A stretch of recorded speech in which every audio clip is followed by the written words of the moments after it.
네, 조 바이든 미국 대통령이 오늘 오후 우리나라를 공식 방문합니다. 바이든 대통령은 삼성전자 반도체 공장 방문으로 순방 일정을 시작하는데요. 내일은 윤석열 대통령과 정상회담이 예정돼 있습니다. 네, 관련 내용 전문가들과 짚어보겠습니다. 정한범 국방대학교 국방정책센터장 그리고 우정엽 세종연구소 연구위원 나오셨습니다. 어서 오십시오. 네, 안녕하세요. 안녕하십니까. 자, 바이든 대통령으로서는 취임 이후 첫 아시아 순방이고 또 우리 입장에서는 지금 새 정부 출범 이후 역대 최단 기간 안에 지금 정상회담이 이루어지는 건데 자, 이번 한미 정상회담 의미부터 짚어주시죠.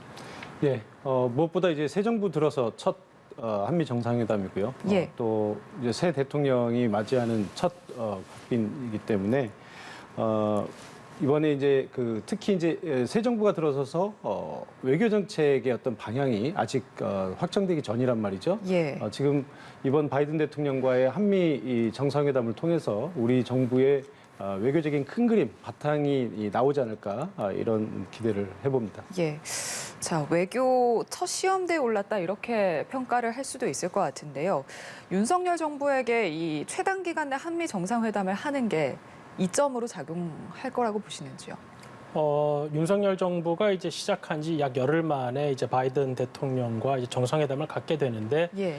이점이라고 한다면 두 정상이 이 동맹을 강화하는 데 있어서 인식을 공유하는 기회를 빨리 갖게 됐다는 점입니다. 물론 뭐 화상이나 다른 경로를 통해서도 두 정상이 이야기를 할 수는 있지만 예. 이렇게 직접 대면해서 그리고 공식적인 일정 외에도 두 정상이 의견을 나누고 한다면은 그것이 앞으로 두 정부 간의 동맹 강화에 관한 그러한 이야기를 공유하는 데 있어서는 보다 효과적이기 때문에 이번에 최단 기간 한 열흘 내에 열리는 이 정상회담이 한미 두 양국 간에 앞으로 관계를 더욱더 심화하는 데 좋은 기회가 될 것으로 생각이 됩니다. 알겠습니다. 자, 그리고 지금 이 바이든 대통령이 일본보다 한국을 먼저 방문하는 것도 이것도 참 이례적인데 그만큼 이 한미 동맹 발전에 대한 기대가 크다 이렇게 해석해도 될까요? 뭐 여러 가지 해석이 가능할 것 같습니다. 예. 무엇보다 이제 우리나라를 먼저 방문하는 것이 굉장히 오랜만의 일이거든요.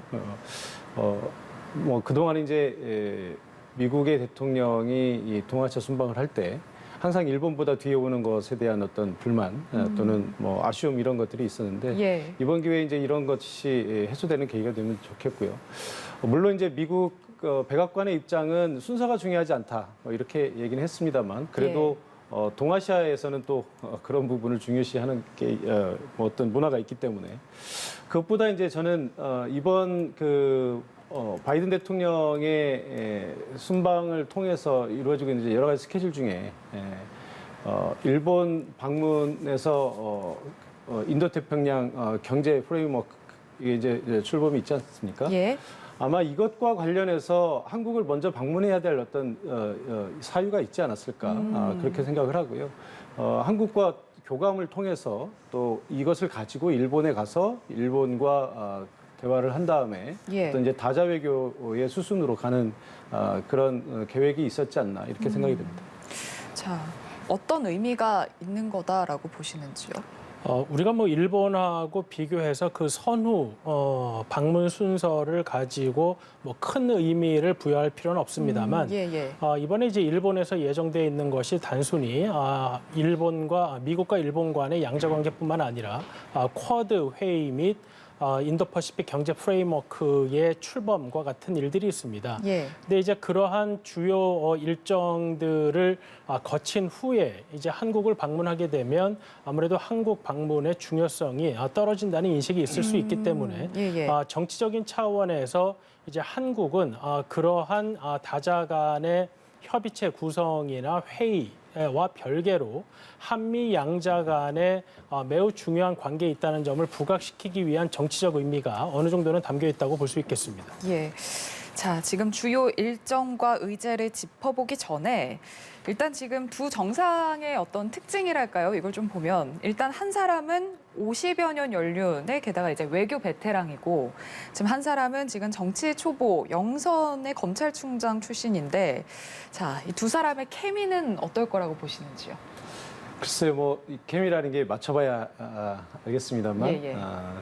워낙 이제 그 바이든 대통령은 워낙 잘 알려져 있는 인물이죠. 예측이 가능한 분이고, 또 이제 우리 윤석열 대통령은 사실 이제 미국 우리나라 정치에서도 신인이지만 외교가에서도 이제 굉장히 신인이기 때문에 예. 아마 미국 쪽에서도 우리 새 정부의 어떤 방향이나 이런 것들을 테스트해보는 그런 기회로 삼지 않을까 싶은데요. 예.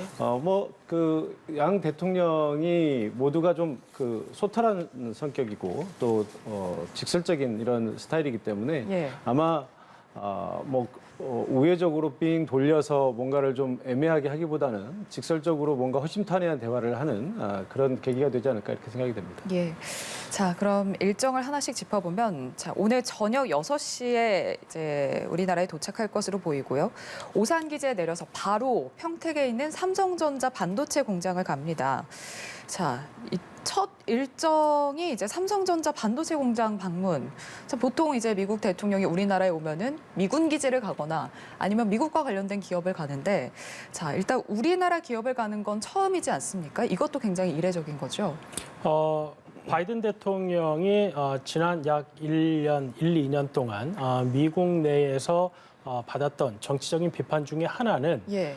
이런 공급망 문제에 있어서 반도체 수급 문제에 대해서 제대로 대처하지 못했다라는 비판이 있었습니다. 특히 미국 자동차 업계를 중심으로 이 반도체 수급이 원활하지 않아서 자동차 생산에 차질을 빚게 되니까 예.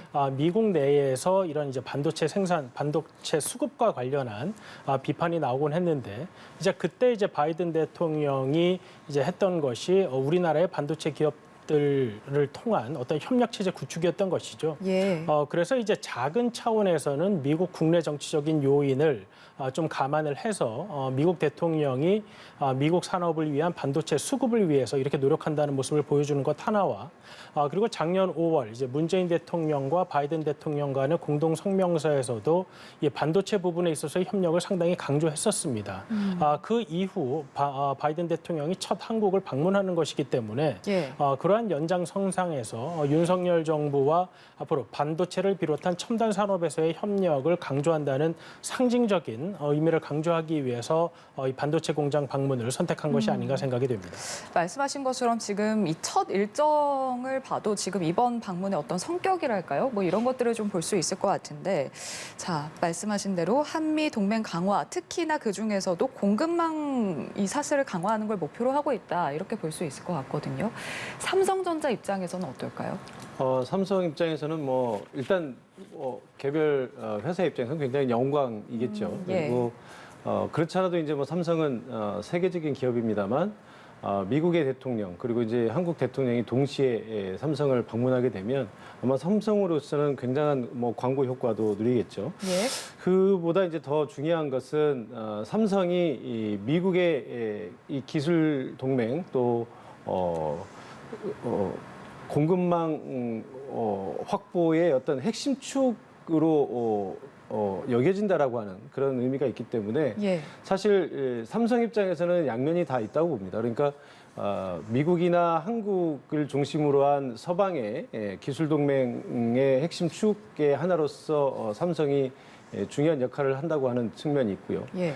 또 반대로 보면 중국이나 이런 그 미국의 대척점에 있는 세력에서 보면 삼성이 국제 질서에서 어떤 적대적인 세력으로 인식될 수도 있는 그런 부담이 있기 때문에 예. 아마 삼성 입장에서는 그 기업 가치를 높이고 이런 경제적인 부분에 있어서는 이점이라고 할 수 있겠지만 향후에 중국 진출이라든지 또 이런 부분에 있어서 전략적인 대안을 마련해야 되는 부담도 동시에 안게 되지 않을까 이렇게 생각이 됩니다. 예.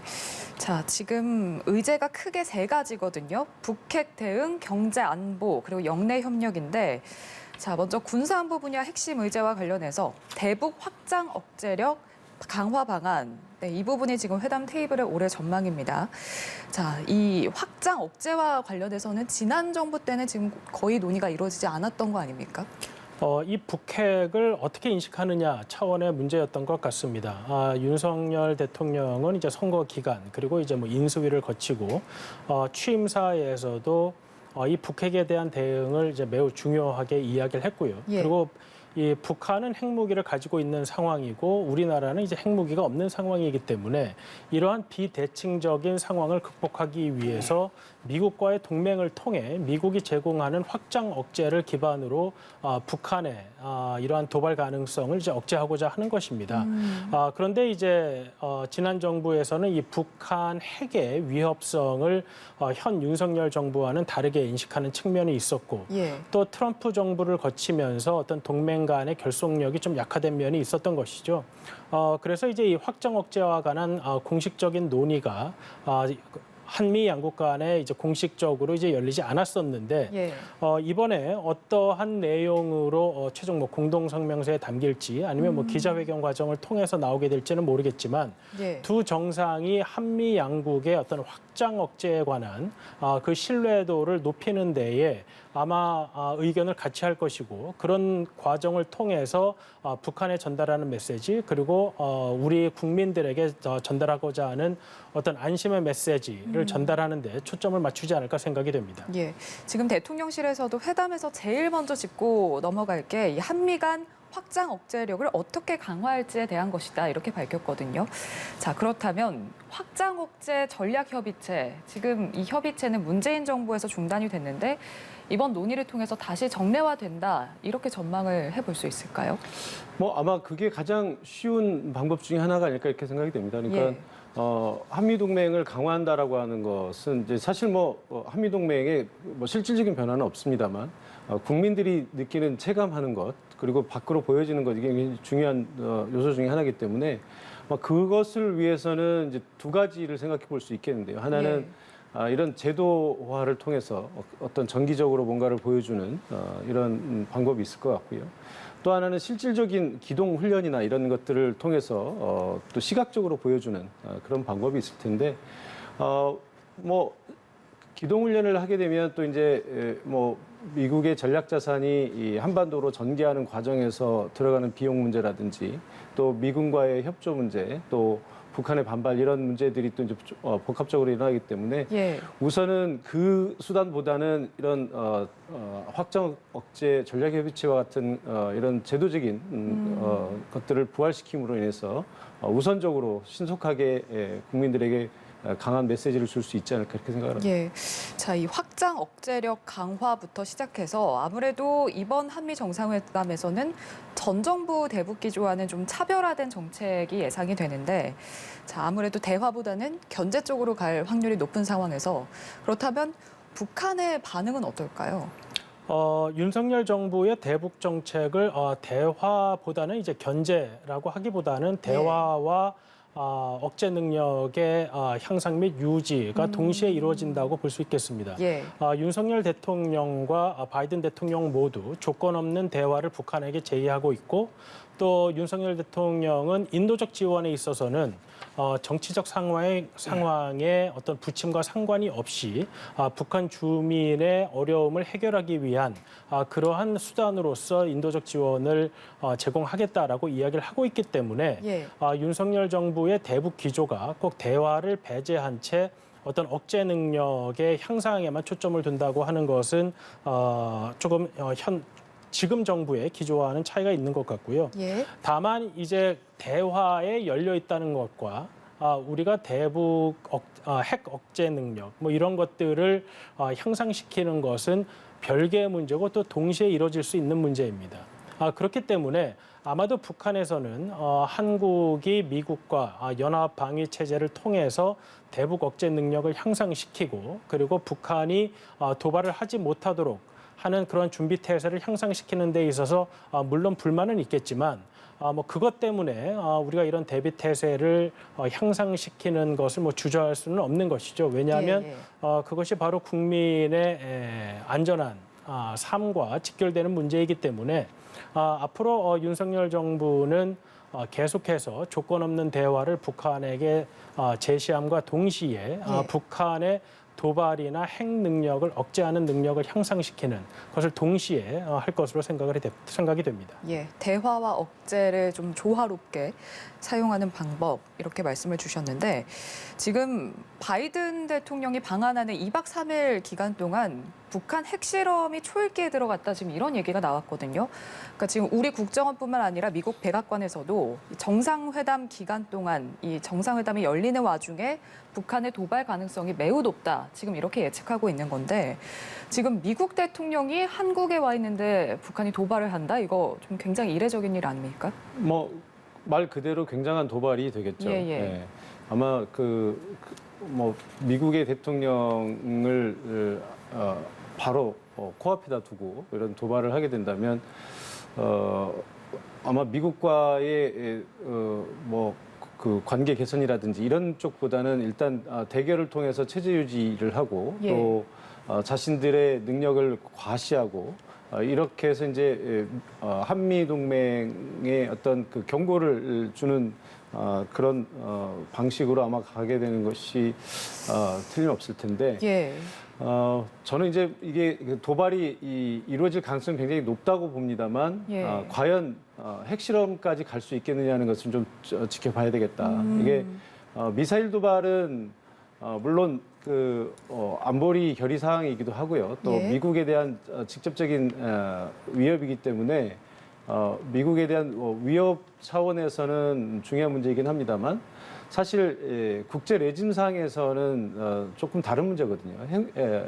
핵 실험 같은 경우는 이제 국제 핵 레짐을 정면으로 위반하는 것이 되기 때문에 북한 입장에서는 보통의 결의를 가지고 할 수 있는 것은 아니라고 봅니다. 그런데 지금 변수가 물론 바이든 대통령의 방안도 있지만 예. 더 중요한 변수는 사실 이제 북한의 코로나가 지금 급속히 확산되고 있는 상황이기 때문에 예. 북한이 여기에 대해서 어떤 식의 전략적 판단을 하느냐에 따라서 이게 크게 달라질 것으로 봅니다. 만약에 코로나 문제가 정말 김정은 위원장이 얘기했던 것처럼 뭐 대동란이라고 생각을 한다면 예. 우선 이것을 해결하는 데 먼저 주안점을 둬야 되기 때문에 그러려면 당연히 국제사회의 도움이 필요하지 않겠습니까? 물론 중국의 도움을 이제 우선적으로 고려를 할 텐데 예. 뭐 잘 아시는 것처럼 지금 현재 중국의 백신이 그다지 신뢰성이 높지 않고요. 또 중국의 방역이라고 하는 것이 사실상 전면적인 봉쇄를 통한 억압적인 방역 아니었겠습니까? 우리나라라든지 서방에서 얘기했던 것처럼 열린 방역, 그러니까 일상생활을 지속해 나가면서 하는 방역이 아니었기 때문에 북한은 뭐 봉쇄로 따진다면 중국 못지않은 봉쇄를 이미 했었고요. 예. 그럼에도 불구하고 이게 이제 북한이 방역에 뚫렸단 말이죠. 그렇다면 중국이 들어가서 과연 북한에서 할 수 있는 게 뭐가 있을까? 물론 단기적으로는 뭔가를 뭐 추구해 볼 수 있겠습니다만 저는 그렇게 결과가 낙관적이지 않을 것이다 이렇게 보는데 북한처럼 이런 폐쇄적인 사회가 코로나 문제에 대해서 솔직하게 외부에다 얘기를 했다고 하는 것은 그만큼 심각하다는 것을 의미하는 거거든요. 예. 그럼 이제 결국 최후의 수단으로 국제사회의 도움이나 이런 것이 필요할 텐데 과연 이런 절체절명의 상황에서 핵실험이라고 하는 극단적인 도발을 할 수 있을까? 그것도 미국의 대통령이 남한에 와 있을 때 예. 그런 면에서 보면 조금 지켜는 봐야 된다. 다만 북한이 핵실험을 하지 않더라도 핵실험을 준비하고 있다라는 것만으로도 또 그것을 한국이나 서방의 언론이 공식적으로 제기하는 것만으로도 북한으로서는 일정 정도 소기의 목적을 달성하는 효과가 있다라고 하는 것을 우리가 또 고려해봐야 될 것 같습니다. 예. 지금 추가적인 미사일 발사, 뭐 핵실험 가능성이 있다라는 지금 좀 예측은 미국도 그렇고 한국도 하고 있는데 짚어주신 것처럼 코로나19 때문에 뭐 미사일 발사를 연기할 수 있다 지금 이런 관측도 나오고 있거든요. 만약에 지금 북한이 도발에 나올 경우 그렇게 되면 지금 어떻게 대처를 할 것이냐 이 부분에 대해서도 지금 계획이 다 정해져 있는 거죠. 우리나라는 이제 뭐 북한이 이제 미사일을 쏠 경우 예.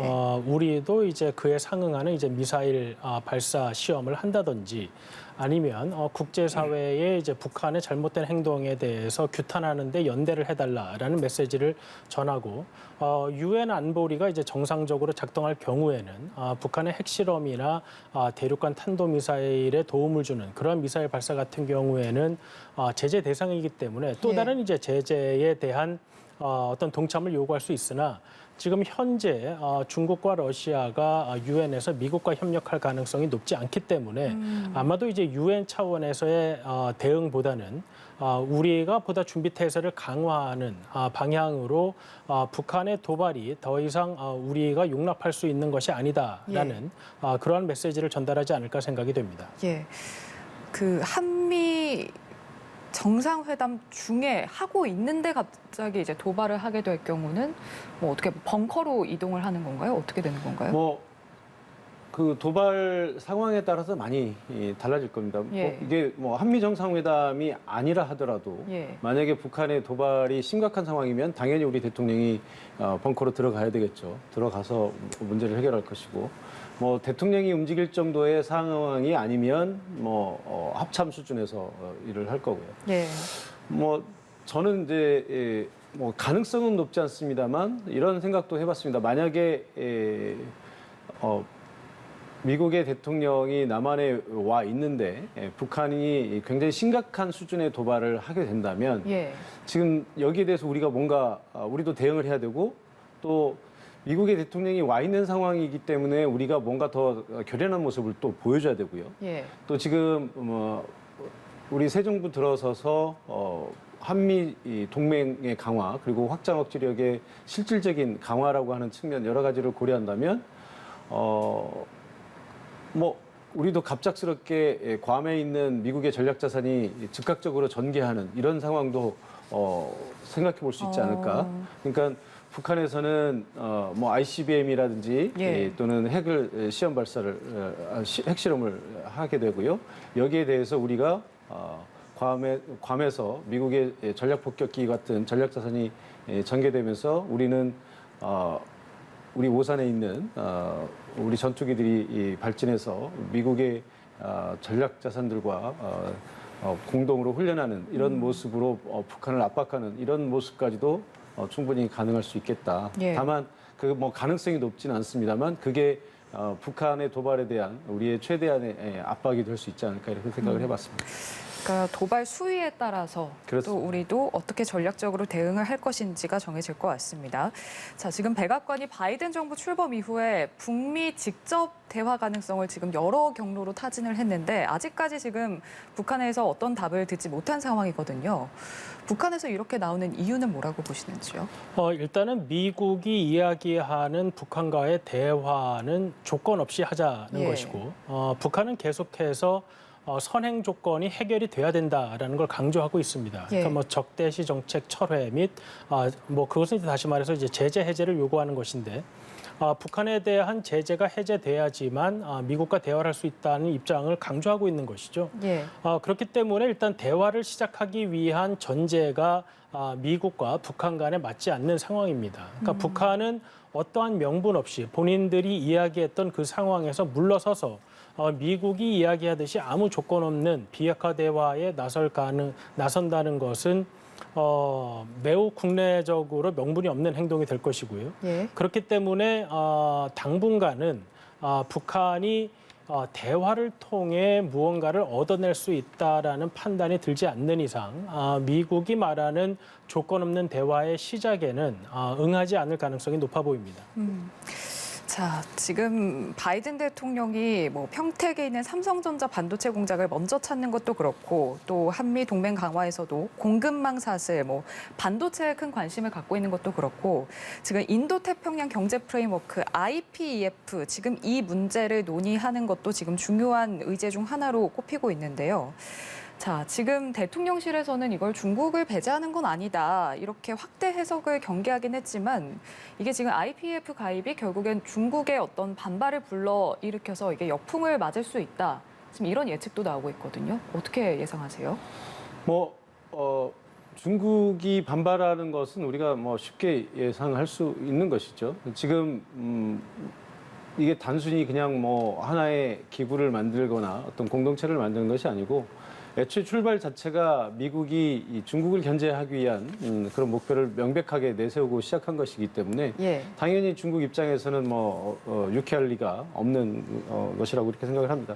다만 이제 좀 아쉬운 것은 이게 우리가 이런 인도태평양 경제 프레임워크와 같은 한편으로는 불가피한 측면도 있다고 봅니다. 그게 우리가 근데 이게 이제 행사가 이루어지기 전에 좀 보도라든지 이런 언론을 통해서 좀 많이 확산되는 바람에 오히려 중국이 먼저 경계심을 좀 강화하는 그런 측면이 있어서 이게 이제 현대 사회가 과거에 이제 비밀 외교의 한 폐단 때문에 공개 외교가 이제 기본이 되다 보니까 국가들 간에 가능하면 좀 조용히 이루어져야 될 이런 외교적인 현안들도 불필요하게 이렇게 공개되는 측면이 있는 것 같습니다. 그런데 이제 이런 이제 한미 동맹 간에 한국과 미국 간에 이루어지는 이런 동맹 간의 업무들도 중국과 같은 제3국에게 정보가 흘러 들어감으로 인해서 또 불가피하게 빚어지는 어떤 갈등이나 이런 것들이 생기는 것은 현대 사회 외교에서는 어쩔 수 없는 부분이다 이렇게 생각합니다.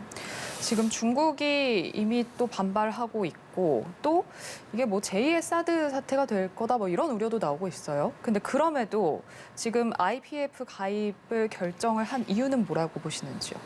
일단은 미국 및 우리와 가치를 공유하는 국가들과 경제적 연대를 강화하는 것이 우리의 이익에 보다 부합하기 때문입니다. 중국이 반발을 한다고 하더라도 그것이 IPF에 가입을 하는 것이 우리의 이익에 맞는다고 한다면 국민의 미래를 위해서 정부는 그러한 결정을 해야 하는 것이죠.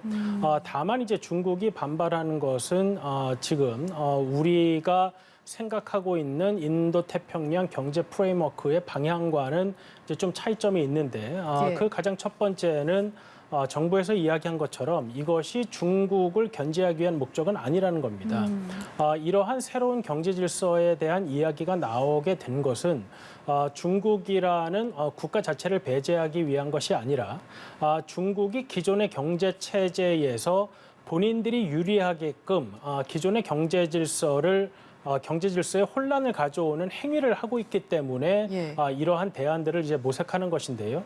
그렇기 때문에 중국이 이러한 규범에 기반한 국제 질서에 순응하는 그러한 행위를 하게 된다면 우리가 중국이라는 국가 자체를 배제할 필요는 없는 것이죠. 그렇기 때문에 중국이 반발하는 것은 기존의 체제에서 중국이 누리고 있는 현재 상태의 이익을 중국은 이제 강화하겠다는 것이고 우리와 이제 미국을 비롯한 가치를 공유하는 국가들, 특히 규범에 기반한 국제 질서를 강조하는 국가들에서는 그러한 중국의 행위들은 이제 용납하기가 더 이상 어렵다. 그렇기 때문에 이러한 새로운 질서를 이제 만들어 나감으로써 기존의 자유민주주의와 개방된 시장 경제 체제를 공유하는 국가들이 불이익을 보지 않는 그러한 체제를 만들겠다는 것입니다. 그렇기 때문에 우리 역시 기존의 체제에서 받을 수 있는 불이익을 벗어나서 새로운 체제에서 우리의 이익을 확보하는 것이 보다 중요하기 때문에 중국의 반발이 아쉽기는 하지만 그럼에도 불구하고 우리의 미래 경제 동력을 위해서는 이러한 선택을 해야 한다라는 적극적인 방향으로 생각할 필요가 있겠습니다. 중국의 반발이 있지만 우리 이익이 더 크다. 그렇기 때문에 가입을 진행한다 이렇게 말씀해 주셨는데 자 지금 미중 세계 경제 패권 경쟁 속에서 지금 우리나라는 균형 외교를 한다 지금 이런 입장이긴 합니다만 자 지금 이런 IPF 가입과 관련해서 중국의 반발이 있고 또 대통령실에서는 지금 한중 간 자유무역 협정 FTA 후속 협상 중이다 이렇게 밝혔거든요. 이 협상이 잘 이루어질 수 있을지도 궁금한데 어떻게 예상하세요? 협상의 문제는 우리만 관여하는 것이 아니고 상대 국가가 있기 때문에 우리가 잘 될 거다 안 될 거다 이렇게 예단하기는 어려울 것 같습니다. 그러나 이제 당연히 우리는 우리의 국익의 입장에서 미국과의 협력, 뭐 아까 말씀하셨던 IPEF라든지 이런 경제 협력, 이건 이거대로 가는 거고요. 네. 그렇다고 해서 중국과 우리가 척을 질 이유가 없기 때문에 또 우리 현실적으로도 우리가 중국이 제1 교역 상대이기 때문에 중국과의 경제 협력은 그것대로 잘 가야 되는 것이겠죠. 예. 앞서 이제 말씀하신 것처럼 우리의 국익이 이 자유시장 경제 질서의 유지에 있기 때문에 그것을 확보하고 그것의 질서가 해쳐지지 않는 한은 중국뿐만 아니라 그 어떤 국가와도 우리가 당연히 협력을 해야 되고요. 그런 의미에서 한중 간의 FTA는 우리는 당연히 추진을 해야 될 것으로 봅니다. 예. 다만 이제 앞서 말씀드린 것처럼 이게 이제 상대가 있는 것이다 보니까 우리가 어떻게 하느냐만으로 결정되는 것은 아니고요. 중국이 현 상황을 어떻게 인식하느냐에 따라서 또 어떻게 나올지 모르는 거고요. 아시는 것처럼 시진핑 주석이 지난 몇 년간 우리나라를 공식 방문하려고 몇 차례 시도를 했습니다만 여러 가지 이유로 안 되지 않았습니까? 예. 중국은 중국 나름대로 지금 시진핑 집권 3기를 열어나가야 되기 때문에 그것이 국가의 가장 우선 과제이고 그런 관점에서 아마도 좀 당분간은 강경한 입장을 취하게 되지 않을까 그런 전망을 해봐야 될 것 같습니다. 예. 자, 지금 우리나라 IPF 참여 다음 수순으로 지금 미국, 일본, 인도, 호주 이 4개국의 대중국 견제용 안보 협의체 쿼드에 가입할 거다 이런 관측도 나오고 있는데 일단 지금 쿼드잖아요. 이름부터가 좀 어려울 것 같아요. 우리나라가 가입하게 되면 쿼드에서 펜타로 바꿀 수도 없는 거고 이런 관측에 대해서는 어떻게 생각하세요? 아직까지 미국도 이제 쿼드를 이제 확대하려는 의도는 아직 없는 것 같고요. 예. 그리고 미국의 동맹국인 이제 일본과 이제 호주는 이제 좀 더 미국의 뜻에 가깝다고도 볼 수 있지만 또 동맹국이 아닌 인도의 의견은 또 다를 수도 있습니다. 그렇기 때문에 예. 현 상태에서 쿼드에 이제 한국이 참여를 함으로써 쿼드가 4개국에서 5개국으로 확대되는 방향으로 갈 것인지에 대해서는 아직 구체적인 논의가 이제 전혀 시작된 바가 없는 것 같고요. 예. 다만 윤석열 대통령이 이야기한 것은 그것이 어떤 가입이라는 멤버십을 획득하는 것과 별개로 우리의 이익과 가치에 맞는 부분이라고 한다면 쿼드 가입국 아니면 쿼드 가입국이 아니라고 한다라도 우리가 협력의 범위와 협력의 깊이를 이제 넓히겠다고 한 부분이기 때문에 이 쿼드 가입의 논의가 지금 당장 시작되지 않은 상황에서 이 가입 여부를 논의하기보다는 어떠한 영역에서 우리의 역할을 이제 확대할 것인가 하는 부분이 앞으로 더 논의가 될 것 같습니다. 예. 가입을 하게 된다면 더 큰 지금 IPF보다 훨씬 큰 중국의 반발이 있지 않겠습니까? 당연히 그렇게 예상이 됩니다. 왜냐하면 이 쿼드는 말 그대로 정말 중국을 견제하기 위한 그런 협의체이기 때문에 예. 우리가 가입하는 즉시 아마 중국의 어떤 그 대응이 있지 않을까 이렇게 생각이 되고요.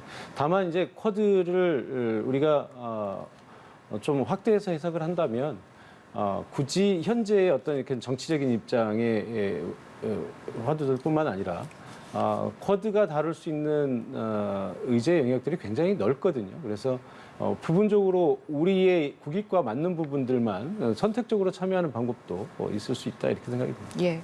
내일 회담 이후에 공동선언문을 발표하는데 어떤 내용이 담길 거라고 보시는지요?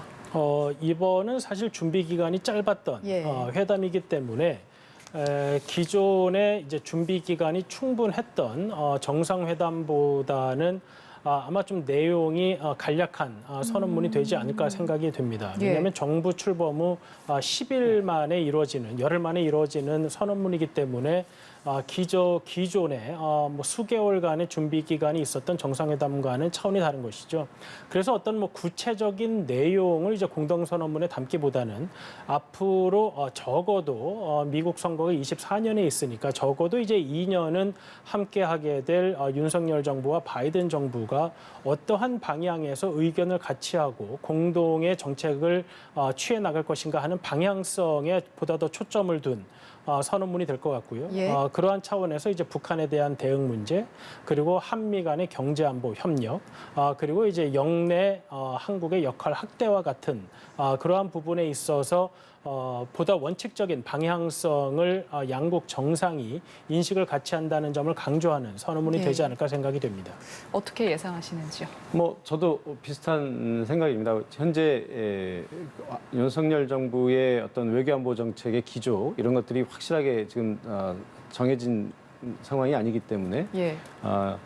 우선 바이든 대통령의 방안과 관련해서 현안들을 우선 논의하게 될 거고요. 무엇보다 북한에 대한 입장, 아까 말씀하신 것, 그리고 이제 경제안보와 관련된 것, 이런 현안들에 대해서 얘기가 있을 것이고, 그리고 양국 정부 간의 어떤 지속적인 협력이라든지 이런 부분에 대해서는 대략적인 방향성을 먼저 얘기를 하고, 예. 그 다음에 우리 이 정부의 외교적인 전략 이런 것들이 확정이 된 다음에, 그 다음에 이제 또 더 많은 논의들이 있을 수 있지 않을까 이렇게 생각이 됩니다. 알겠습니다. 자, 여기까지 듣도록 하겠습니다. 정한범 국방대학교 국방정책센터장 그리고 우정엽 세종연구소 연구위원과 함께했습니다. 고맙습니다. 예.